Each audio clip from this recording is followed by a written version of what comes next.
Abra sua Bíblia comigo em São Mateus 10, versículos 34 a 39.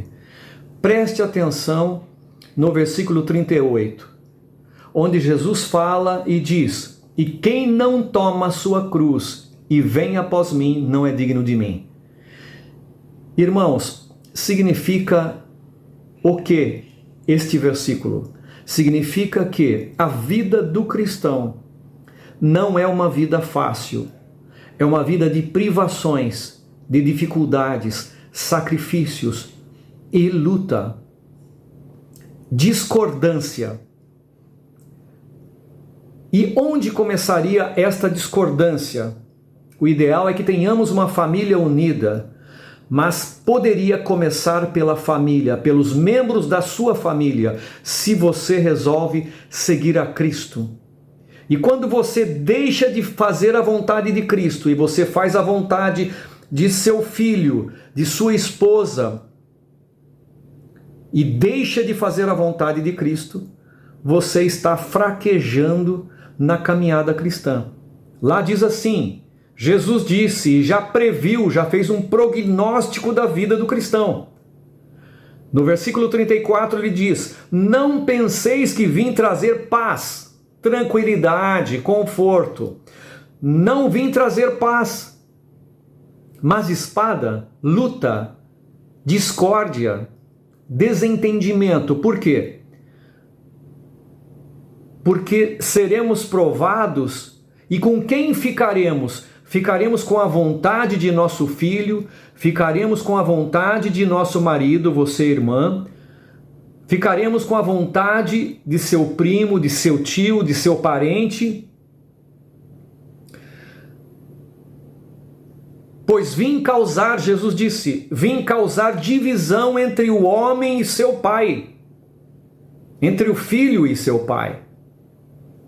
E quando ele chama o homem, é o homem que resolveu, ou a mulher, que resolveram seguir a Cristo. A luta, a espada, a discordância pode ocorrer também entre uma filha que escolheu seguir a Cristo e sua mãe. Entre a nora que escolheu seguir a Cristo e a sua sogra. Assim, os inimigos do homem ou inimigos da mulher que escolheram seguir a Cristo são os da própria casa. Quem ama seu pai ou sua mãe mais do que a mim não é digno de mim.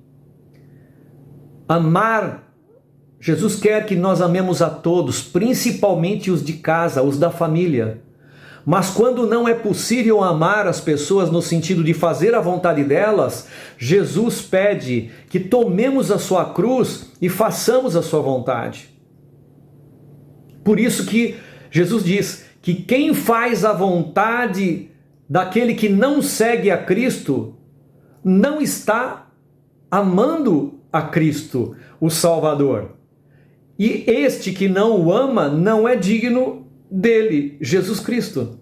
Por quê? Não faz a sua vontade, mas faz a vontade do Pai, faz a vontade do irmão de sangue, faz a vontade da mãe, da esposa, você mulher, do seu marido, você moça que tem seu namorado, mas sacrifica a vontade de Cristo.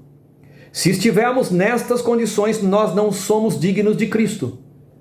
E é por isso que Jesus no versículo 38 diz: "Quem não toma sua cruz e vem após mim, não é digno de mim." Ou seja, quem não guarda as recomendações de Jesus, que estão na sua lei, na sua palavra, na sua doutrina, no seu caminho, não é digno de Jesus. E Jesus diz o seguinte: "Quem acha a sua vida, perdê-la-á. Quem todavia perde a vida por minha causa, achá-la-á." Esta é uma definição de como é a vida cristã. A vida cristã, ela não é fácil. E Jesus já deixou claro como seria o caminho do cristão, daquele que quer ser santo, daquele que quer guardar a verdade, daquele que quer fazer a vontade de Deus.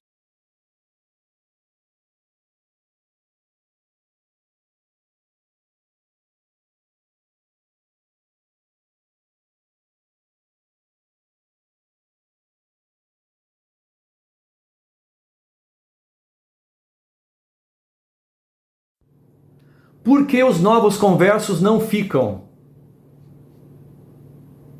Livro O Grande Conflito, página 463, segundo parágrafo. Avivamentos populares são muitas vezes conseguidos por meios de apelos à imaginação, excitando-se as emoções, satisfazendo-se o amor ao que é novo e surpreendente. Programações belas e diferentes, animadas, muitos prêmios, muitos brindes. Conversos ganhos desta maneira têm pouco desejo de ouvir a verdade bíblica, pouco interesse no testemunho dos profetas e apóstolos, a menos que o culto assuma algo de caráter sensacional, não lhes oferece atração. Comparando-se aos programas de TV, com dinâmicas, com vários tipos de apresentação que atraem a mente. As claras advertências da palavra de Deus que diretamente se referem aos seus interesses eternos não são tomadas a sério por um grupo de pessoas que vêm à igreja por estes métodos. Quando usamos os métodos modernos, métodos atrativos, brindes, gincanas, sorteios, atividades das mais variadas, para atrair a atenção das pessoas, elas passam a vir à igreja ou aos centros de conferência só para receber estas dádivas, estes brindes.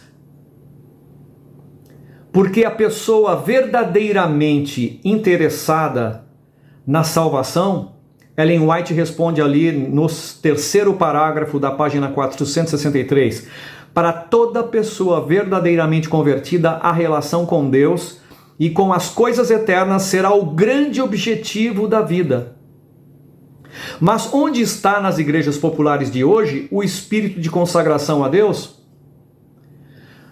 Nós, mesmo através de meios diferentes e atrativos, queremos batizar o interessado, mas se ele vem à igreja ou para uma conferência por meios de atração, será que nós teremos condições financeiras de continuar mantendo isso no culto regular? Então, do ponto de vista estratégico daquela pessoa interessada só nos brindes, elas deixam de vir, elas se desinteressam quando o culto regular começa e não há mais gincanas, não mais há atividades, não há mais peças teatrais, não há mais luzes, programações diferentes, sorteios e brindes. Aí a pessoa deixou de fixar atenção, de prestar atenção, de se convencer pelo verdadeiro motivo, ela não tem mais isso, não tem um enxoval de presentes e ela então desiste e vai embora. Resiste aos primeiros cultos depois de batizada. Os conversos não renunciam ao orgulho e amor do mundo. Não estão mais dispostos a negar-se, tomar a cruz e seguir o manso e humilde Nazareno, do que estiveram antes de se converter. Elas só tomaram um banho. A religião tornou-se o entretenimento dos incrédulos e céticos, porque tantos que são portadores de seu nome lhes desconhecem os princípios.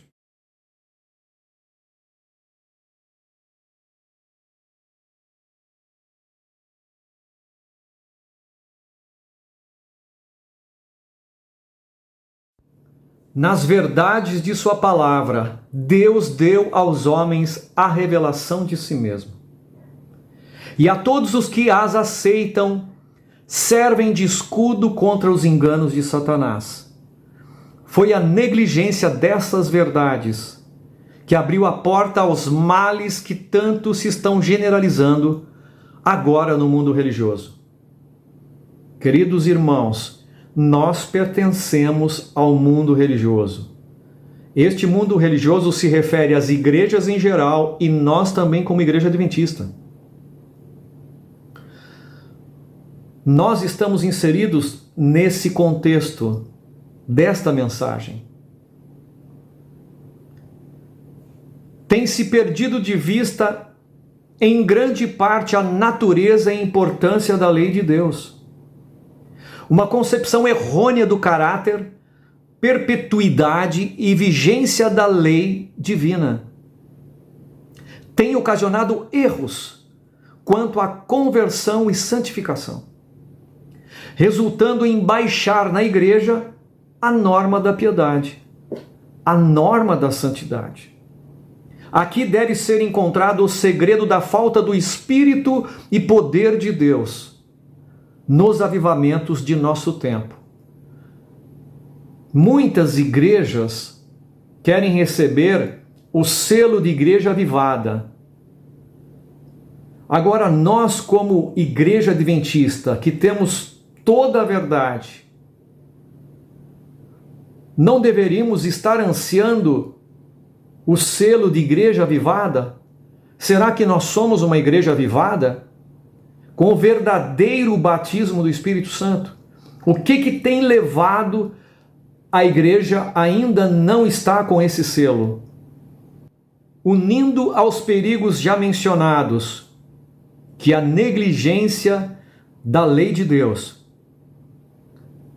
E quando se negligencia a lei de Deus, essa negligência é uma fonte de perigos. E começa por parte do púlpito de insistir sobre a lei divina. Nos dias passados, o púlpito era o eco da voz da consciência.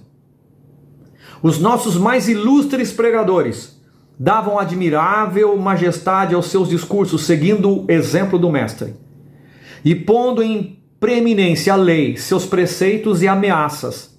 Repetiam as duas grandes máximas de que a lei é a transcrição das perfeições divinas e de que o homem que não ame a lei não ama o Evangelho. Pois a lei, bem como o Evangelho, é um espelho que reflete o verdadeiro caráter de Deus. Esse perigo leva a outro, o de não avaliar devidamente o mal do pecado e a sua extensão e demérito. Nós temos um grande problema no cristianismo moderno.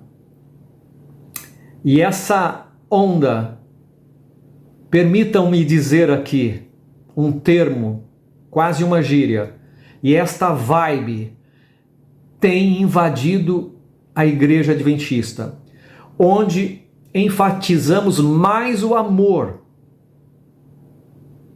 Estamos muito preocupados com o amor. Eu conversando com um irmão sincero da nossa igreja, em uns tempos atrás, ele disse assim: Edson, quando eu vim para a igreja, eu recebi toda a verdade. Agora que eu recebi toda a verdade, eu quero pregar. Agora dizem que eu tenho que pregar mansinho e não dizer com clareza, como me disseram e como eu aceitei toda a verdade. Que paradoxo, não é, irmãos? Este irmão, de uma forma simples e inteligente, ele me disse: ensinaram-me a verdade e agora querem que eu pregue mansinho, com cuidado. Unido aos perigos já mencionados, meus irmãos, página 465, último parágrafo, está o de depreciar a justiça de Deus. Elevamos o amor. Não, temos que amar, temos que pregar com amor. Temos que falar da verdade com amor. Claro que sim, mas temos que dizer de forma aberta. Unido aos perigos já mencionados está o de depreciar a justiça de Deus. Nós dizemos que Deus é amor, mas esquecemos que Ele é justiça. Infinitamente como é infinitamente em amor. A tendência do púlpito moderno é separar da benevolência divina a justiça divina. Reduzir a benevolência a um sentimento, em vez de exaltá-la a um princípio. O novo prisma teológico divide ao meio que Deus havia juntado. É a lei divina um bem ou um mal? É um bem. Então a justiça é um bem, pois que ela é uma disposição para executar a lei. Do hábito de desvalorizar a lei e a justiça divinas e o alcance de mérito. Depreciação. Demérito significa depreciar. Ou seja, aliviar o conceito da desobediência humana. Os homens facilmente resvalam para o hábito de depreciar a graça que proveu a expiação do pecado. Então, se você abre mão da justiça, a graça que foi concedida a tão alto custo, ela perderá o valor. Por exemplo, veja na educação aos seus filhos, quando você dá tudo a ele, de graça, no tempo que ele quer, da maneira como ele quer, geralmente esse seu filho vai desvalorizar os brinquedos e tudo aquilo que ele recebe de graça, de você pai, de você mãe. Mas se você o ensina a trabalhar para conseguir aquilo, se você estabelece pré-condições, ele vai entender o preço e vai aprender a valorizar o que você dá para ele. Nestes mesmos termos, quando não consideramos a justiça divina como tão séria quanto é o amor infinito de Deus que deu o seu Filho a nós, não merecedores, e aí entendemos, quando não merecíamos, recebemos o dom divino, o dom de Jesus Cristo, compreendemos a sua graça e quereremos cumprir os mandamentos porque amamos a Jesus, amaremos o amor de Cristo e amaremos a justiça de Deus da mesma forma. Assim o Evangelho perde o seu valor quando nós desconsideramos o valor da justiça divina. E aí, qual é a consequência? Não tardando, as pessoas que não valorizam a justiça não valorizarão a graça divina e logo colocarão de lado a própria Escritura Sagrada. E os absurdos que temos visto no mundo religioso, aí nós como adventistas devemos nos inserir. Muito é pela falta do estudo da palavra de Deus, pela falta da coerência em compreender as passagens bíblicas. Há os extremos que estamos vendo, o afastamento a largos passos da verdade, do que é justo, do que é coerente, do que é verdadeiro, do que é puro, do que tem boa fama, daquilo que pode nos levar verdadeiramente ao caminho que é Cristo. Deus abençoe você, meu irmão. Deus abençoe você, minha irmã. Um ótimo dia na companhia de Deus.